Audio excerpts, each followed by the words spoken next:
What if the deepest wound you could ever receive, a betrayal from someone you trust, is also the key to unlocking your most profound strength? A true king is not one who is never betrayed. He is one who has learned he cannot be broken by it. This is how you forge that power. Deal with betrayal like a true king. Stoicism, compiled and published by Stoic Dominion. Lesson 1. Betrayal's brutal truth exposed. Imagine a king in his throne room, surrounded by his most loyal guards. Suddenly, he feels a sharp, searing pain in his back. He turns, and to his horror, he sees the dagger is in the hand of his most trusted captain, the one person he believed would die to protect him. The wound from the blade is painful, but the wound from the identity of the assailant is 1,000 times worse. It is a soul-shattering shock that destabilizes his entire reality. This is the inner conflict that defines the moment of betrayal. It is a violent collision between two irreconcilable truths: the person you loved and trusted, and the person who has just inflicted this profound wound upon you.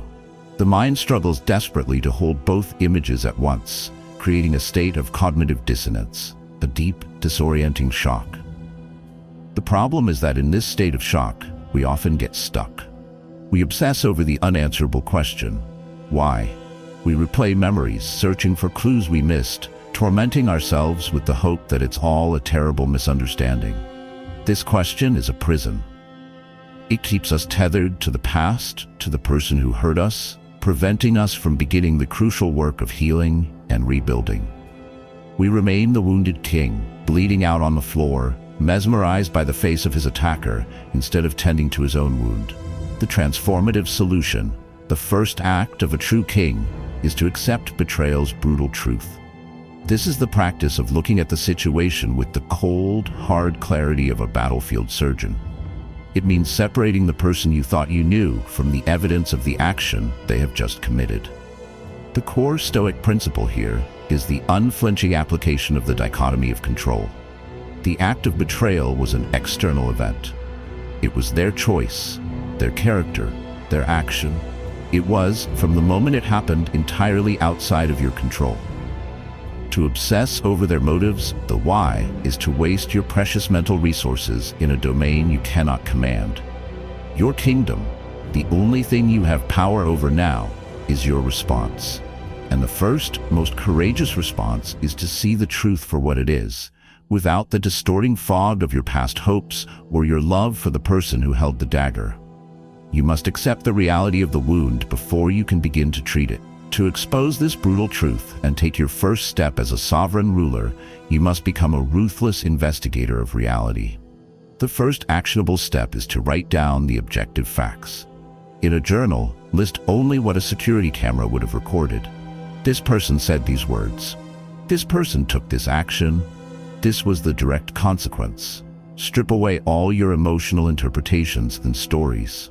Just the facts. The second step is to consciously and verbally acknowledge the truth of the action. You must say to yourself, either out loud or in writing, the person I trusted has, by their own choice, committed this act of betrayal against me. Naming it removes the possibility of denial. The third and most critical step is to make a conscious decision to stop asking why and to start asking what now. Why is a question that looks backward into a pit of confusion. What now is a question that looks forward toward the path of your own recovery and strength. The benefits of this first difficult step are the benefits of regaining your footing after a massive explosion. You halt the dizzying spiral of denial and confusion. You take the first step from being a passive victim of the event to becoming an active agent in your own recovery. This act of facing the brutal truth, as painful as it is the first moment you start to reclaim your power. You stop bleeding out on the floor and become the wounded king who has begun to assess the damage and plan the defense of his realm. Your practice, as difficult as it may be, is to take one moment today to look at the situation and ask yourself, what is the one undeniable objective fact of this betrayal that I must accept in order to move forward? Accepting the brutal truth is the first step toward healing the wound. But a wise king knows that after an attack, he must immediately see to the defenses of his fortress. Next, we will learn how to armor your emotional boundaries to prevent further harm. Please subscribe to Stoic Dominion to continue this journey of kingly resilience. Lesson 2. Armor your emotional boundaries. Imagine that the betrayal you've experienced is a poisoned arrow that has struck the outer wall of your great fortress. The initial impact was a shock, and it left a crack in the stone. Now, an undisciplined ruler would leave that crack open. He would allow the poison from the arrow to seep deeper into the walls, weakening the entire structure.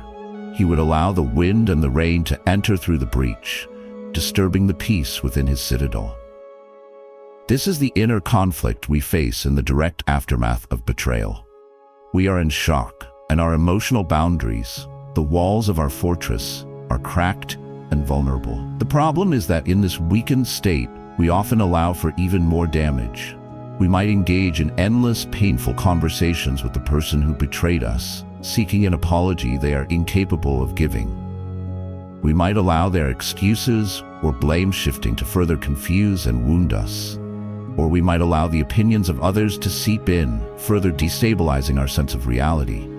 We leave the breach open, and the poison of the initial betrayal continues to infect our entire inner world, preventing any true healing from beginning. The transformative solution is to immediately and deliberately armor your emotional boundaries. This is the second rule for a betrayed king. It is the conscious act of sealing the breach in your fortress wall to stop the poison from spreading and to create a safe, protected space where you can begin to heal and rebuild. The core Stoic idea here is the sanctity of your inner citadel.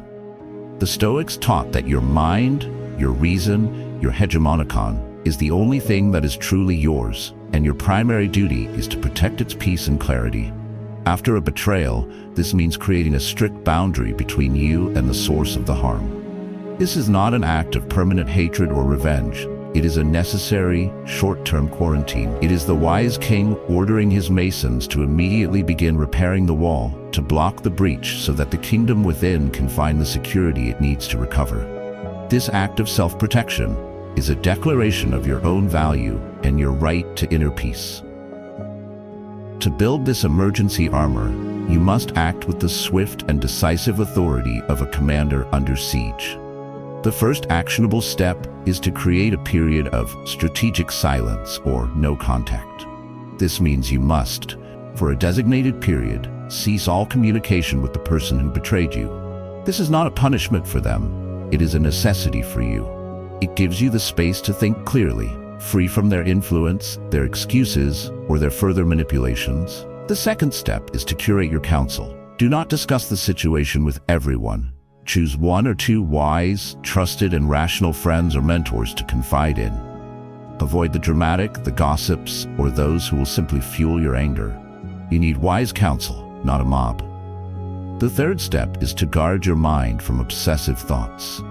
When you find yourself replaying the betrayal in your mind, consciously interrupt the pattern. Get up, move your body, and focus your attention on a simple, absorbing task. You are refusing to let the enemy set up camp inside your walls. The benefits of armoring your boundaries are immediate relief and the creation of a safe space for healing. You stop the bleeding, you prevent the situation from getting worse. This act of self-protection is profoundly empowering and will restore your sense of agency when you feel most powerless.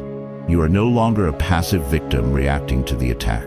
You are the commander of your fortress, wisely and strategically securing your defenses so that the real work of rebuilding can begin. You become the king who, in the midst of a siege, ensures the integrity of his walls before he does anything else, because he knows that without security, there can be no recovery. Your practice for this week is to identify one breach in your emotional wall, one conversation you keep having, or one social media profile you keep checking, and to make a commitment to seal that breach for the next 7 days. Armoring your boundaries protects your kingdom from further attack.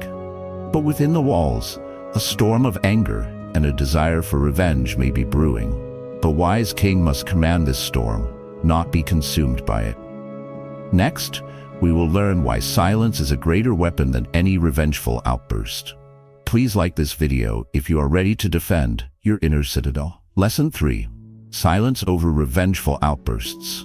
Imagine the king, now secure within his newly fortified walls. The initial shock of the betrayal has passed and has been replaced by a new powerful emotion, a white-hot, righteous rage. His generals and his courtiers are screaming for blood. They demand a swift and brutal counterattack. Burn their villages, salt their fields, make them pay 1,000 times over. This is the inner conflict of vengeance. The desire for revenge is a powerful and deeply human impulse.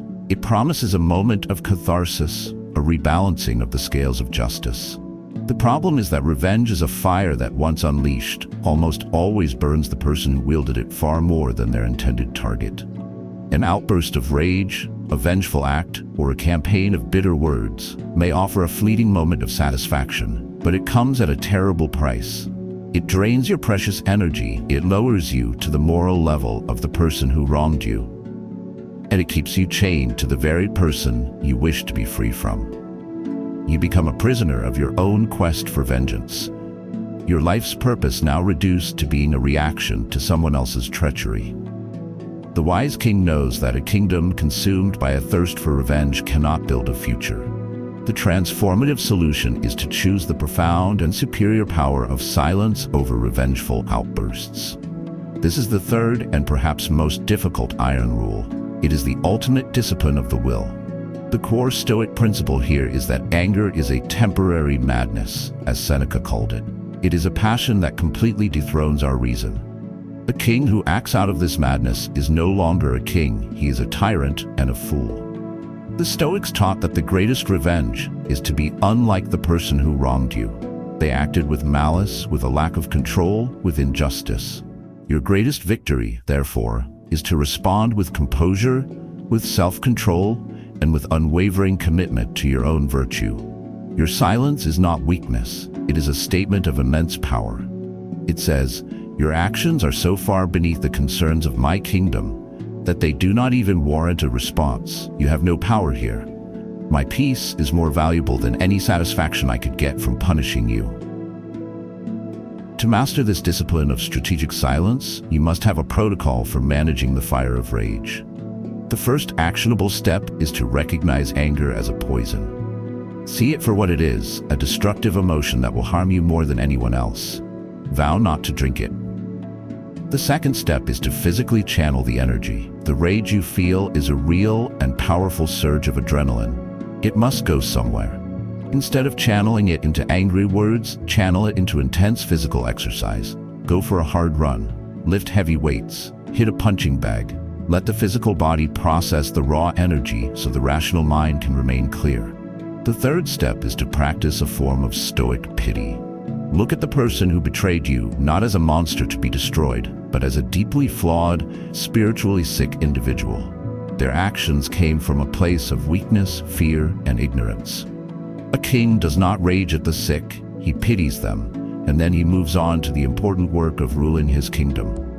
The benefits of choosing silence over revenge are the preservation of your honor, your energy, and your freedom. You refuse to be dragged down into the mud. You save all of your precious resources for building your own life, rather than trying to tear down someone else's. You will find that your inner peace returns much more quickly, because you are not constantly stoking the fires of your own anger. You become the truly powerful king, the one who wins the war, not by razing his enemy's city, but by making his own kingdom so prosperous, so strong, and so peaceful that the memory of the enemy becomes an insignificant footnote in his own grand history. Your practice is to write down all the angry, vengeful things you wish you could say or do. Write it all down, uncensored, and then take that piece of paper and safely burn it, symbolically transforming that fiery energy into light and ash and letting it go. Silence prevents us from causing more damage, but the wound of betrayal still exists. A true king does not just ignore his wounds, he learns from them, transforming them into a new source of strength. Next, we will learn how to turn your deepest wounds into your greatest wisdom. Please subscribe to Stoic Dominion to master this emotional alchemy. Lesson 4. Turn wounds into wisdom. Imagine a magnificent sword, the blade of a true king, which has been shattered in a great battle. One king might look at the broken pieces and, in his grief, discard them as useless junk, a painful reminder of his defeat. But a master blacksmith king sees something else. He sees an opportunity. He knows that he can take these broken shards, melt them down in a fire hotter than any they have faced before, and fold the steel again and again, hammering out the impurities and reforging the blade. The new sword that emerges is not the same as the old one. It is shorter perhaps, but it is infinitely stronger, harder and sharper. The very act of being broken and reforged has made it a superior weapon. This is the inner conflict we face with the deep wound of betrayal. The pain is so immense, the brokenness so profound, that our instinct is to either ignore it and pretend we are fine, or to endlessly nurse the wound, identifying with our brokenness. The problem with both approaches is that they waste the experience. The wound, left untended, will either fester in the darkness or become a permanent weak spot in our character. We remain the king with the broken sword, forever diminished by the battle we lost. The transformative solution is to become the blacksmith of your own soul and learn to turn wounds into wisdom. This is the fourth iron rule. It is the alchemical process of taking the most painful experience of your life and deliberately using its heat to forge a stronger character. The core Stoic principle here is the famous dictum, "The obstacle is the way." The Stoics believe that life's greatest hardships are not sent to destroy us, but to instruct us. The wound of betrayal, as terrible as it is a priceless learning opportunity. It reveals our own blind spots, it tests our resilience, and it forces us to cultivate a level of inner strength we never knew we possessed. A wise man does not wish for the wound, but once it is inflicted, he refuses to waste it. He sees it as the fire of the forge, the necessary heat that will allow him to be remade into someone stronger, wiser, and more unbreakable than before. To begin this process of sacred alchemy, you must be willing to face the fire. The first actionable step is to conduct a wisdom review of the betrayal. In your journal, ask yourself a series of questions. What did this experience teach me about myself? What blind spots in my own judgment were revealed? How was I naive? In what ways did I ignore my own intuition? This is not about blaming yourself, but about extracting the lessons with ruthless honesty. The second step is to identify the specific strength that the wound is calling you to build. Does this betrayal demand that you become better at setting boundaries? More discerning of character? More self-reliant? Name the virtue you must now cultivate. This gives your healing a clear, forward-looking purpose. The third step is to practice gratitude for the lesson. This is the most difficult step, but it is the most powerful. Find a way to be genuinely thankful for the brutal clarity the experience has given you. I am grateful for this experience because it has forced me to become a stronger and wiser man. The benefits of this practice are that you transform the worst event of your life into the most powerful catalyst for your growth. You ensure that the pain you endured was not in vain. You will develop a level of self-awareness and wisdom that is only accessible to those who have navigated deep suffering. You literally forge a new version of yourself, one who is harder to deceive, harder to break, and more deeply connected to his own power. You are no longer the king with the broken sword. You are the king who carries a legendary blade, one whose story and whose strength were born in the hottest fires of betrayal. Your practice is to ask yourself one question about your betrayal. What is the single most important lesson this pain is trying to teach me? Write down the answer. This is the first step in forging your new sword. When a king has reforged his own sword, he no longer obsesses over the loyalty of others. He becomes focused on embodying loyalty himself. Next, we will explore how a true king commands loyalty, not by demanding it, but through his own quiet power. If you are ready to forge your own strength, please like this video. Lesson 5. Command loyalty with quiet power. Imagine a kingdom after a failed coup. The treacherous guards have been vanquished. The foolish king might spend his days in a state of paranoia, installing spies, demanding constant oaths of fealty from his remaining court, and ruling through fear and suspicion. He is obsessed with demanding loyalty from others. The wise king, however, takes a different path. He turns his focus inward. He spends his days ruling with such impeccable justice, such unwavering courage, and such profound wisdom that he becomes the living embodiment of the kingdom's highest ideals. He does not demand loyalty, he inspires it. His subjects and his new guards are loyal to him, not because they fear him, but because they deeply respect the man he is. His character is his power. This is the inner conflict we face after a betrayal. Our instinct is to become suspicious and demanding. We might become cynical about trust, or we might demand constant reassurance from new people in our lives, trying to extract a guarantee of loyalty that can never be given. The problem is that this grasping, demanding energy is born from our own insecurity.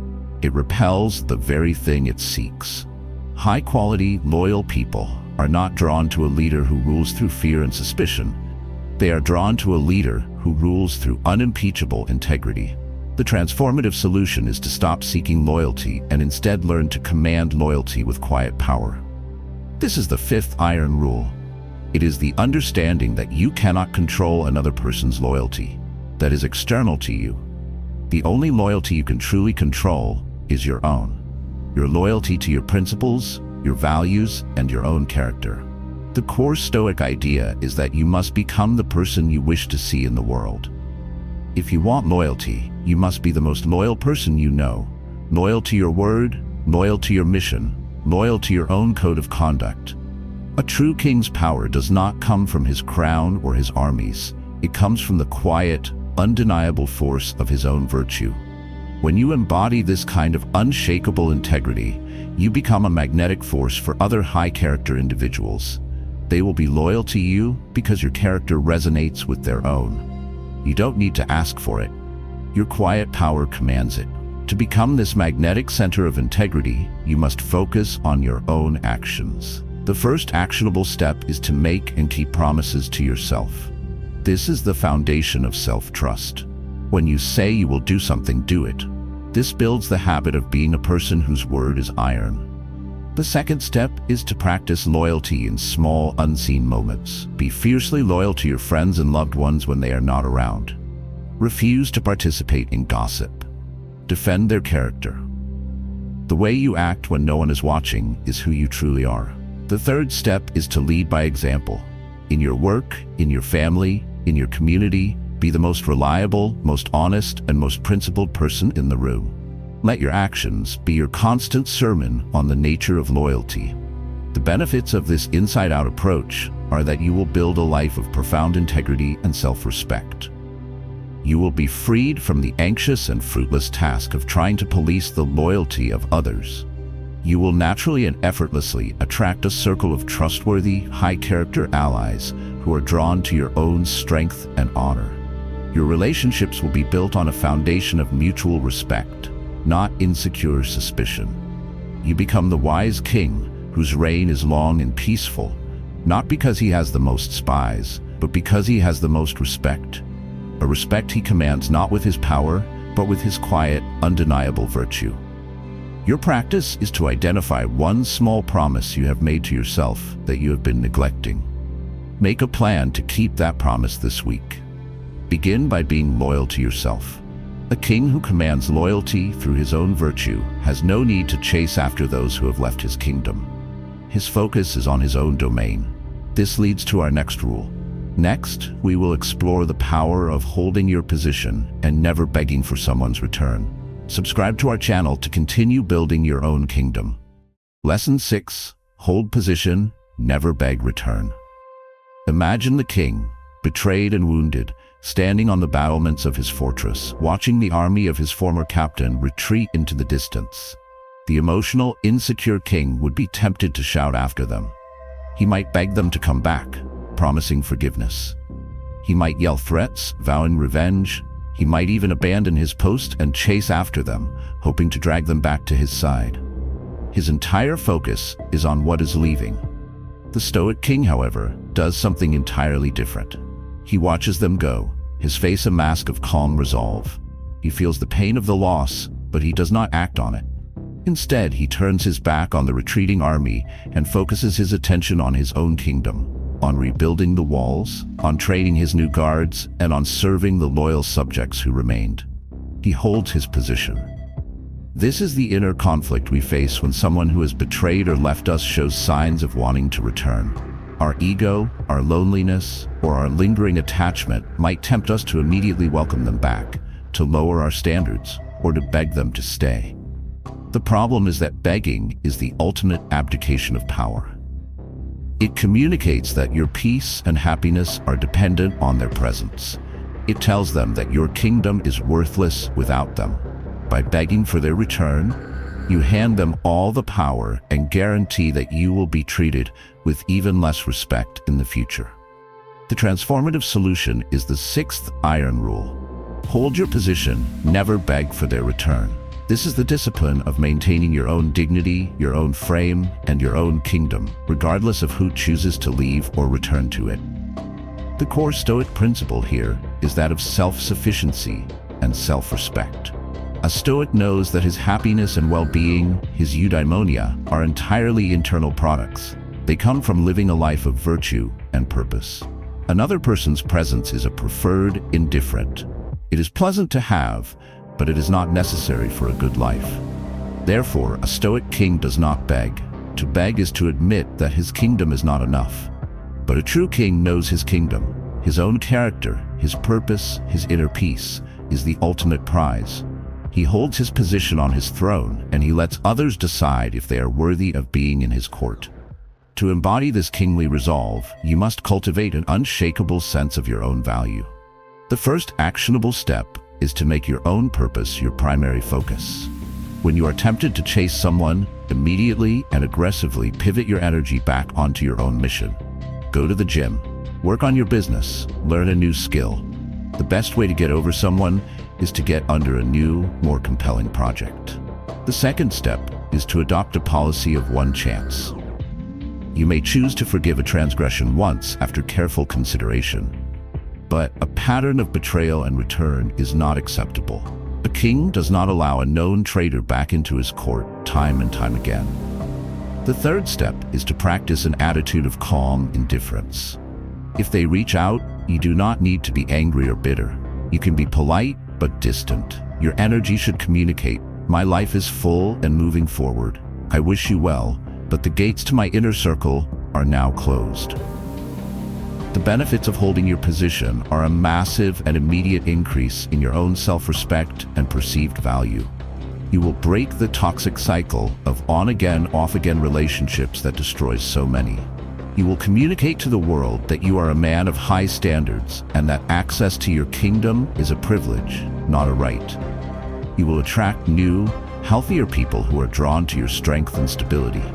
You become the king on his throne, a figure of immense dignity and power, not because of what he says, but because he refuses to abandon his post for anyone. Your practice is to identify one area where you have been begging for attention or approval. For 1 week, withdraw that energy completely and reinvest it into your own purpose. Holding your position is the act of a king who knows his own value. The final step is to make that value absolute, to place a crown on your own head that no one can ever take away. In our final lesson, we will learn how to crown yourself beyond all treachery. Please like and subscribe to complete your coronation. Lesson 7. Crown yourself beyond all treachery. Imagine the king, having survived the betrayal, repaired his fortress, and re-established order in his kingdom. He stands before a mirror. He is no longer wearing the crown that was given to him by others, the one that could be threatened by their loyalty or betrayal. He is now forging a new crown, one made not of gold or jewels, but of the iron of his own disciplined will, the wisdom he gained from his wounds, and the unshakable bedrock of his own character. This crown cannot be given to him, and more importantly, it can never be taken away. This is the final and most profound stage of healing from betrayal. The inner conflict is that even after we have done all the work, we can still feel a lingering sense of loss, a scar left by the treachery.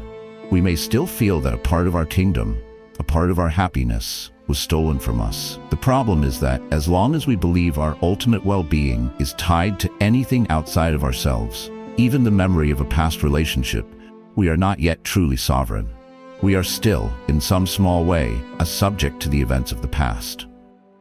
The final transformative solution, the seventh iron rule, is to crown yourself beyond all treachery. This is the ultimate act of Stoic spiritual development. It is the realization that your kingdom is not an external place. It is entirely within you. Your peace, your purpose, your happiness, and your worth are all products of your own mind and your own character. The core Stoic goal of eudaimonia, or a flourishing life, is a state of being that is completely immune to the chaos of fortune. The Stoic sage, the ideal king, is happy and serene whether he is ruling an empire or being tortured in a prison cell, because his well-being is 100% internal. When you reach this state, betrayal becomes impossible on the deepest level. Someone can betray your trust, yes, but they can no longer betray you. They cannot touch the core of your peace, your inner kingdom. You have crowned yourself the sole and absolute ruler of your own soul. This coronation is the work of a lifetime, but it is achieved through daily acts of mental sovereignty. The first actionable step is to practice finding joy in your own purpose. Actively cultivate a deep love for your work, your studies, and your personal growth. Make the act of building your own kingdom your greatest source of satisfaction. The second step is the practice of memento mori. Remember, you will die. This Stoic practice puts all worldly concerns, including betrayals, into their proper perspective. In the face of your own mortality, the actions of one flawed person shrink to their true, insignificant size. The third step is a daily recommitment to your own inner authority. Start each day with a simple declaration. I am the ruler of this mind. My peace is my own creation. My character is my only true possession. The benefit of this final coronation is the achievement of an unshakable, untouchable peace. It is a state of being so grounded in your own internal worth and purpose that the actions of others become as distant and insignificant as the squabbles of birds in a faraway tree. You will be able to love freely and courageously, without the fear of being broken. You will move through the world with the quiet, majestic grace of a true king, one whose crown is invisible to the eye but is felt by all in his presence as a profound and powerful serenity. You are no longer defined by your wounds. You are defined by the unbreakable strength you forged from them. Your final practice is a visualization. Close your eyes, see the inner crown of your own making, forged from your resilience and your virtue. See yourself placing it upon your own head. This is your birthright as a sovereign mind. To deal with betrayal like a king is not to seek revenge or to build walls of bitter resentment. It is to use the treachery of others as a fire to forge an even stronger, wiser, and more compassionate character, and to build an inner kingdom that no one can ever conquer. Thank you for your dedication to this most difficult, but most rewarding of inner battles. The strength you build from your deepest wounds will become your most glorious crown. If this guide has provided you with value, please like the video, comment with the lesson that was most powerful for you, and subscribe to Stoic Dominion for more wisdom on the path to an unshakable life.